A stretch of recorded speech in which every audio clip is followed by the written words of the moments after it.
Hey everyone, welcome back. Today we're gonna try something a little different, a bit of a different deep dive than usual. Oh, We're gonna be looking at the Wheel of Fortune, okay. but, and here's the twist, through the lens of water alchemy. Interesting. Sounds a little esoteric. It is, but the source material we're looking at today really dives into it, and I think there's some really great stuff here. So before we get into the Wheel of Fortune itself, could you maybe give us a little bit of background on what exactly water alchemy is for those who might not be familiar? Sure. So water alchemy, it's not about turning, lead into gold. That's not really the kind of alchemy we're talking about Yeah. here. It's more about understanding water and its cyclical nature and how that connects to our lives, to life's flow.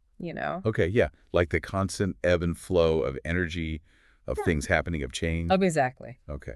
So how does the Wheel of Fortune fit into this? I know it's a tarot card, hmm but I think for a lot of people, they might not be familiar with the imagery or the symbolism of it. Right. So the card often shows this big, sometimes really ornate wheel. And there are often these figures around it, kind of like climbing up one side and falling down the other and that sort of thing. Oh, I see. It's really about what's about the ups and downs of life, destiny, the things that seem to be outside our control, right? The things that we can't always predict or change. Okay. So is the core message of the card that we should just accept whatever comes our way, good or bad? That's part of it, but it's more nuanced than that. It's really about recognizing that cycles are a fundamental part of existence, just like the wheel itself is always turning, right? Hmm. It makes me think of how water changes constantly, like from vapor to rain to rivers to the ocean. It's this never-ending cycle. Exactly. That's a perfect analogy. And actually, the source material makes that connection too. They point out that by aligning ourselves with water's cyclical nature, we can learn to trust the process of change in our own lives, just as we trust the rain to fall and rivers to flow. Okay, so it's about embracing that ebb and flow, not resisting it. Yeah, exactly. Learning to ride the waves, so to speak. Okay, so we're talking about cycles, change, and I know the source material also mentioned divine timing. What does that mean exactly? Yeah. So divine timing, it's a bit of a, well, kind of a mysterious concept, you know.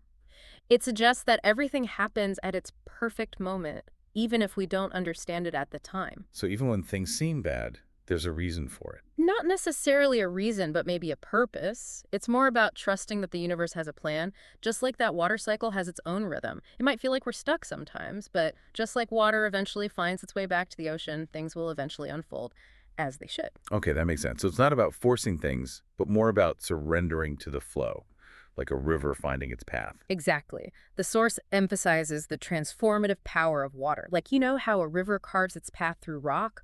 Over time, it shapes the landscape. It's adaptable, powerful, you Right. know? So it's about finding that balance between going with the flow and, also actively shaping our journey. Okay. Now, we've been talking about tarot, and I think some people might be wondering how it all ties into water alchemy. What's the connection there? It's a good question. You see, for those who practice water alchemy, the tarot can be a tool, especially this Wheel of Fortune card, like a sort of map illustrating how those universal principles like change, balance, they play out in our lives. By reflecting on this card and the symbolism, we can understand those principles better. So it's not about, fortune telling or predicting the future. Right. It's about self-reflection, Yeah. about insight. And the source even asks us, how can I embrace the flow of life cycles and what role does fate play in my journey? It's about, how does this all apply to me and how do I approach those ups and downs that we all experience? Okay, so we've talked about the theory behind it all, but I'm curious about the practical side of things. Yeah. The source mentions something called flow rituals. Can you explain what those are? Sure. So flow rituals are practices that can help us really connect with water and its energy, its cyclical nature.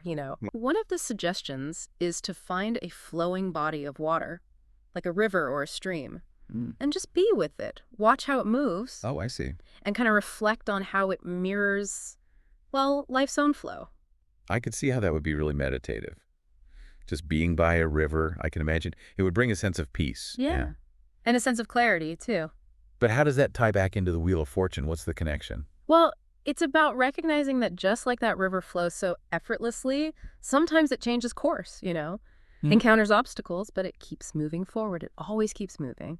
And our lives are like that too, always in motion. And the wheel reminds us that change is just part of that flow. So by observing the water, we're learning to trust the journey, Ah. even when it feels turbulent. Exactly. Trusting that there's a natural order to things. Yeah. And that we don't always need to control everything.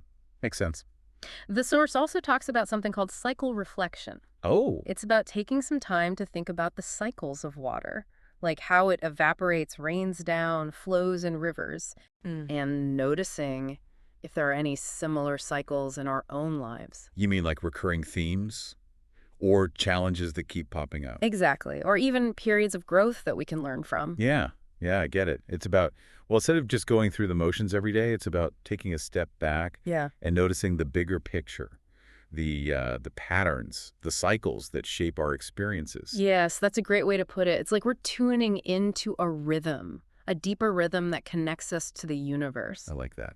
Tuning into a rhythm. So it can be pretty insightful, this cycle reflection. It sounds like it. Now, there's one more practice the source talks about, surrender practice. And honestly, the idea of surrendering can be, I don't know, kind of scary for some people. Oh, definitely. Letting go can be really hard. So what does it actually involve, this practice? Well, the source frames surrender as a way to release what's no longer serving us. Yeah. Not as weakness, but as a way to let go of the things that are weighing us down. There's this one practice where you write down something you want to release, like maybe a worry, a fear, or something from the past that's still bothering you. And you symbolically let it go by placing the paper in water and watching it dissolve. So interesting. It's like a physical act of release, like you're handing those burdens over to the water. And trusting that it will carry them away. Exactly. But how does that tie back to the Wheel of Fortune?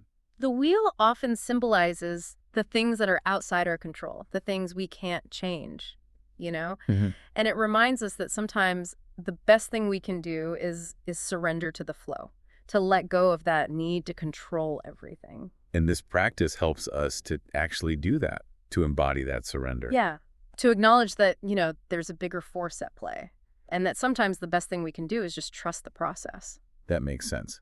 So by working with this Wheel of Fortune concept and these water alchemy practices, what are some of the benefits that someone might see in their everyday life? What kind of impact can this have? Well, the source highlights some key benefits, like adaptability, becoming more comfortable with change, seeing it as something natural, not something to be afraid of. I feel like this deep dive has really, I don't know, shifted my perspective a bit on change and how to deal with life's ups and downs, Yeah.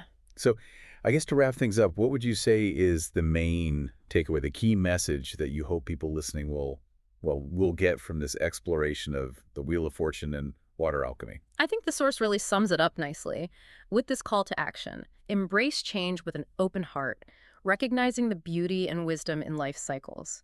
It's about, instead of fearing change, seeing it as an opportunity for growth, for transformation. Right, like how water changes form, but it's always still water. Exactly. From ice to liquid to vapor and Yeah. back again, always adapting, always flowing. I think it's a beautiful metaphor for how we can approach the changes in our own lives. It is. It is. And this deep dive has given us a lot to think about, a lot of tools and insights to work with. But before we go, is there one final thought you want to leave our listeners with? Well, I think the source really emphasizes that by aligning ourselves with water's energy and the wisdom of the Wheel of Fortune, we can find that balance between acceptance and action, It's not about being passive, but it's about recognizing that sometimes the wisest thing to do is to surrender to the flow, to trust in the timing of things, and to believe that even in the midst of all the chaos, there's a deeper wisdom guiding our path. I love that. And on that note, we want to leave you with a question to ponder, a question to kind of, I don't know, inspire your own reflection. As you think about that ever-turning Wheel of Fortune, what aspect of your life feels ready for a change? And how might water's energy guide you in that process? Allow that question to sit with you as you continue your journey. And embrace the ebb and flow with an open heart. Thanks for diving deep with us.